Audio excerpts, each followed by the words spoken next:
जी फरीद भाई, अगला सवाल। मेरा ये सवाल था कि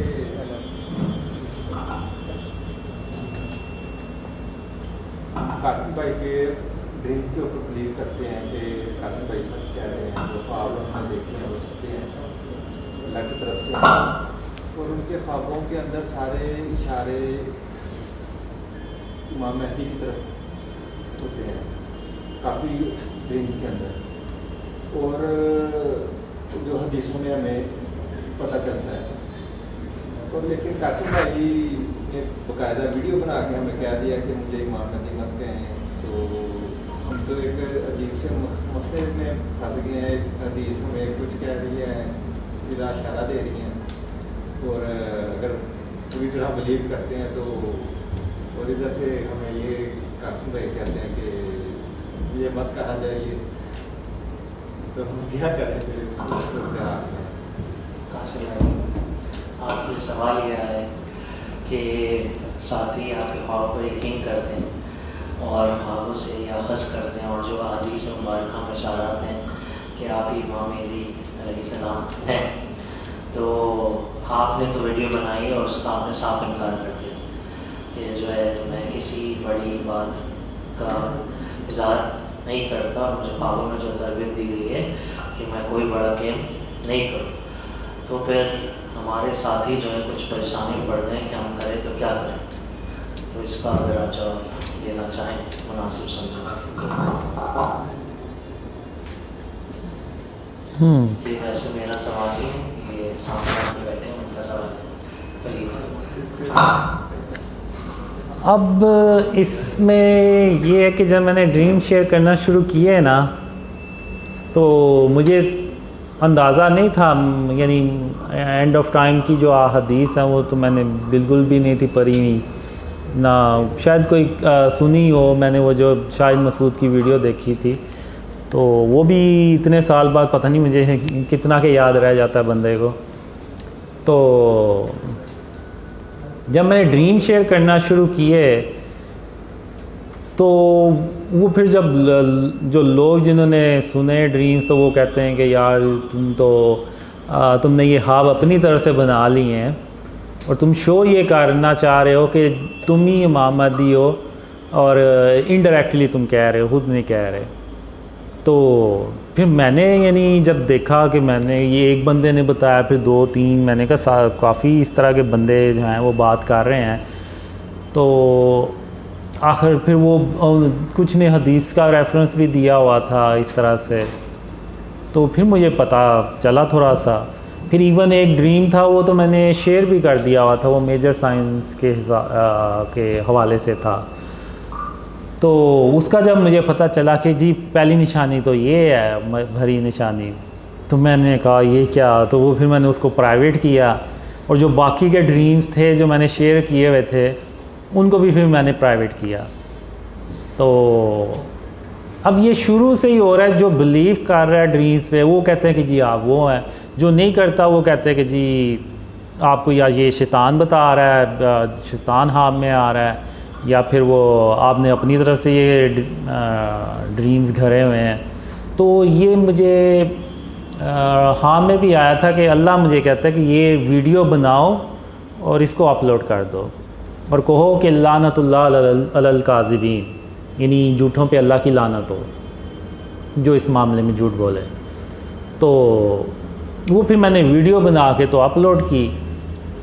तो अब चक्कर मसला ये है कि अब आप लोग बिलीव करते हैं ड्रीम्स का, तो आप उस तरफ चले जाते हैं। तो लेकिन इतना कंफर्म है कि आप लोग कभी मेरे मुंह से कभी कोई बड़ी बात नहीं सुनेंगे, इवन बड़ी बात भी नहीं सुनेंगे, दावा तो बहुत दूर की बात। उसकी वजह ये है कि अब आप देखें कि जब मैंने ड्रीम शेयर करना शुरू किए, तो उस वक़्त अल्लाह के सिवा मेरा कोई भी नहीं था, यानी मैंने अल्लाह के भरोसे पे ये ड्रीम शेयर करना शुरू किया। मैंने अल्लाह से कहा कि ये ना हो कि लोग ये कहें कि एक झूठा बंदा आया था और वो अपने ख्वाब शेयर करके चला गया और वो पता नहीं किधर गायब हो गया। तो अब तूने ही इन ख्वाबों को ना सच्चा करके दिखाना है। तो जैसे मैंने पहले भी कहा कि मुझे ज़हन में यही था कोई 2-4 बंदे ड्रीम पे बिलीव कर लेंगे, बस इससे ज़्यादा नहीं करेंगे। लेकिन फिर अब जब इतने सारे लोगों ने बिलीव करना शुरू कर दिया, ना सिर्फ बिलीव कर रहे हैं बल्कि उनको फैला भी रहे हैं, तो ये अल्लाह की मदद है, इसकी अल्लाह की मदद के बगैर नहीं है। तो अब आप देखें कि अल्लाह मेरी ऐसे ही मदद कर रहा है, तो मुझे क्या ज़रूरत पड़ी है कोई नौज़बिल्ला दावा करने की या बड़ी बात करने की। अब मैं 2015 में अकेला था, अब आप देखें आज अल्लाह की मदद से इतने लोग बिलीव कर रहे हैं। तो ये किसी भी यानी दावे के बगैर हैं, कोई इवन मैंने आप वीडियो देख लें कोई बड़ी बात भी नहीं मैंने की। तो अल्लाह जब मेरी ऐसे मदद कर रहा है तो आप कह लें कि मुझे क्या ज़रूरत पड़ी है पाँव पे कुल्हाड़ा मारने की। तो अब उसका एक दूसरा रीज़न, एक ड्रीम में मुझसे ये पूछता है, यानी वो मेरे ताक में होता है, कहता है कि सबके सामने तो ये कहता है, लेकिन ये अकेले में क्या कहता है। तो वो ना मेरे पीछे आ रहा होता है और मैं, एक बिल्डिंग होती है उसकी दूसरी मंजिल पे होता हूँ, मुझे पता चल जाता है कि ये मेरे पीछे आ रहा है और इस नीयत से आ रहा है। तो मैं उधर वो दीवार के पीछे छुप जाता हूँ। तो जब वो उधर से ऐसे गुजरा है तो मैं अचानक बाहर निकल के उसको ना डराता हूँ, तो वो डर जाता है और फिर आगे से वो शर्मिंदा भी होता है कि मुझे पता था कि ये मेरे पीछे आ रहा है। तो मैंने उसको फिर कहता हूँ मुझे पता तुम क्यों आ रहे हो मेरे पीछे। तो वो कहता है कि हाँ, और तुम एक दिन दावा करोगे। तो मैंने कहा नहीं, ऐसा हो ही नहीं सकता कि मैं कोई दावा करूं। तो उसको ना मैं 2 मिसालें देता हूं। तो मैं उसको कहता हूं कि देखो, जब मैं तुम्हें ना 2 मिसालें दूंगा इसकी। एक, जब खुलफाए राशिदीन हज़रत उमर रज़ी ताला अन्हो का दौर था, तो उनके दौर में ना कहत की सूरत हाल पैदा हो गई। तो उन्होंने शाम के गवर्नर को ख़त लिखा कि यहाँ पे कहत की सूरत हाल पैदा हो रही है, तो आप इस सिलसिले में क्या मदद कर सकते हैं। तो उन्होंने कहा कि मैं इतनी लंबी लाइन लगा दूँगा रिस्क की, यानी ऊँटों की, कि पहला ऊँट आपके पास होगा, आए पहुँचेगा, तो आखिरी ऊँट मेरी तरफ से चल रहा होगा। इतनी लंबी लाइन लगा दूँगा। तो हज़रत उमर रज़ी ताला अन्हो खुश हो गए। तो अगले दिन एक आदमी आता है और वो कहता है कि मुझे रात को ख्वाब आई है और ख्वाब में खातमुन नबिय्यीन मोहम्मद सल्लल्लाहु अलैहि वसल्लम की ज़ियारत हुई है। तो उन्होंने मुझे कहा है कि उमर से जाके कह दो कि वो अब वैसा नहीं रहा जैसा वो पहले था। तो हज़रत उमर रज़ी ताला अन्हु सुन के तो हैरान और परेशान हो जाते हैं कि आखिर ऐसी क्या वजह बनी कि वो आखिर ऐसी क्या वजह बनी कि वो, तो आखिर ऐसी क्या वजह बनी कि खातमुन नबिय्यीन मोहम्मद सल्लल्लाहु अलैहि वसल्लम किसी और के हाथ में गए हैं।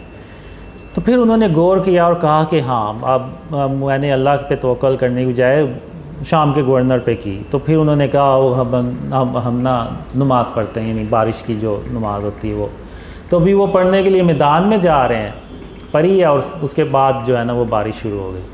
तो क्यों, वो उन्होंने अल्लाह पे तवक्कल किया। जब उनका अल्लाह पे तवक्कल हटा तो वो साथ ही वो ड्रीम आ गया उनका। तो इसी तरह एक, वही मैंने पहले भी मिसाल दी थी कि सूरह सबा में अल्लाह ने एक कौम का जिक्र किया जिसको वो 2 बाग दिए थे, कोई बुराई नहीं थी उनमें, हर तरह के, यानी वो नेकूकार लोग थे। तो उन्होंने बस ये कहना शुरू कर दिया कि ये फल जो है ना ये हमारी मेहनत की वजह से आ रहा है, ना कि किसी और वजह से। तो अल्लाह ने उन फलों को मुर्दा कर दिया। तो अल्लाह ने कहा कि अब भी तो तुम उतनी ही मेहनत कर रहे हो जितनी पहले कर रहे थे, तो अब तुम इसको, इन फलों को खा क्यों नहीं सकते या बेच क्यों नहीं सकते। तो क्योंकि उन्होंने अल्लाह से तवक्कल हटा के तो अपने मेहनत पे तवक्कल कर लिया। तो मैं उसको ये 2 मिसालें देता हूँ। तो मैं कहता हूँ, तो फिर मैं कहता हूँ कि अब अगर मैं कोई नौज़बिल्ला दावा कर दूँ तो वो फिर मेरा भी जो तवक्कल है वह ना वो अल्लाह से हट के उस पे चला जाएगा कि चूँकि मैं वो हूँ तो इसलिए अल्लाह मेरी मदद कर रहा है, चूँकि मैं वो हूँ तो मैंने तो कामयाब होना ही था, क्योंकि मैं वो हूँ तो लोगों ने तो बिलीव करना ही था। तो ये मेरा अल्लाह से तवक्कल हट के ना तो इस चीज़ पे आ जाएगा जो कि आप कह लें कि वो शिर्क के ज़िम्रे में आता है और जो अल्लाह को भी सख्त नापसंद है। तो इसी बेस पे मैं कहता हूँ कि अल्लाह जो है ना वो मुझे कभी भी नहीं ये कहने वाला कि जाके तो ऐसा कोई दावा करो। और चूँकि अल्लाह ने मुझे अपनी रहमत से ये चीज़ें बताई हैं तो वही चीज़ जो है ना वो आप देखेंगे कि मैं कभी कोई दावा नहीं करता और ना मैं इंशाल्लाह कभी करूँगा। और इवन कोई बड़ी बात भी नहीं सुनेंगे मेरे ज़हन से, क्यों मेरे मुंह से, क्यों? इसलिए कि जो तवक्कल मेरा अल्लाह पे है ना वो फिर हट जाएगा तवक्कल, और वो काम मैं करने नहीं वाला। तो ये रीज़न है बस इसका।